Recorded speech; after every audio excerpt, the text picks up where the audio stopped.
আসসালামু আলাইকুম, সবাইকে স্বাগত হেলথ নিউজ টিপস অ্যান্ড ট্রিক্সে। যদিও ত্বকের ক্যান্সার সাধারণত সূর্যের আলোয় উন্মুক্ত স্থানেই বেশি দেখা যায়, তবে যেসব স্থান নিয়মিত সূর্যের সংস্পর্শে আসে না সেখানেও এটি বিকশিত হতে পারে। ত্বকের ক্যান্সারের ঝুঁকির কারণসমূহ: সূর্যালোক, বিশেষত অতিবেগুনি ইউভি রশ্মির কারণে, বিশেষ করে সকাল 10টা থেকে বিকাল 4টার মধ্যে সুরক্ষা ছাড়া সূর্যের সংস্পর্শে থাকা সবচেয়ে বড় ঝুঁকি। বায়ু দূষণ ও ক্ষতিকর রাসায়নিকের সংস্পর্শে ত্বকের কোষ নষ্ট করে ও অক্সিডেটিভ স্ট্রেস সৃষ্টি করে। দীর্ঘ সময় ধরে তীব্র সূর্যালোকে কাজ করা, শৈশবে গুরুতর সানবার্ন, ত্বকের ক্যান্সারের পারিবারিক ইতিহাস, ফর্সা ত্বক এবং রোগ প্রতিরোধ ক্ষমতা দমনকারী ঔষধ সেবন। সতর্কতা: ত্বকের ক্যান্সার সূর্যের আলোয় উন্মুক্ত এবং অউন্মুক্ত উভয় স্থানেই হতে পারে।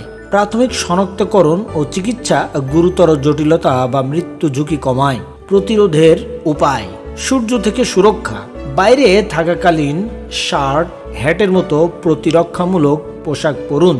উচ্চ SPF সমৃদ্ধ সানস্ক্রিন ব্যবহার করুন। ইউভি রশ্মি থেকে চোখ রক্ষায় সানগ্লাস পরুন। সকাল 10টা থেকে বিকাল 4টার মধ্যে সরাসরি সূর্যালোক এড়িয়ে চলুন। 2. ক্ষতিকর রাসায়নিক ও ট্যানিং বেড থেকে দূরে থাকুন। 3.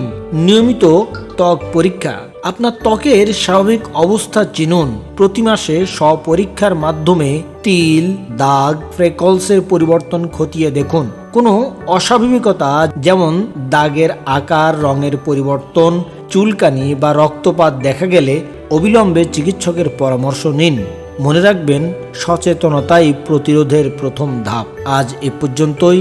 স্বাস্থ্য সম্পর্কিত নিউজ, টিপস অ্যান্ড ট্রিক্স জানতে নিয়মিত থাকুন আমাদের সাথে। আল্লাহ হাফেজ।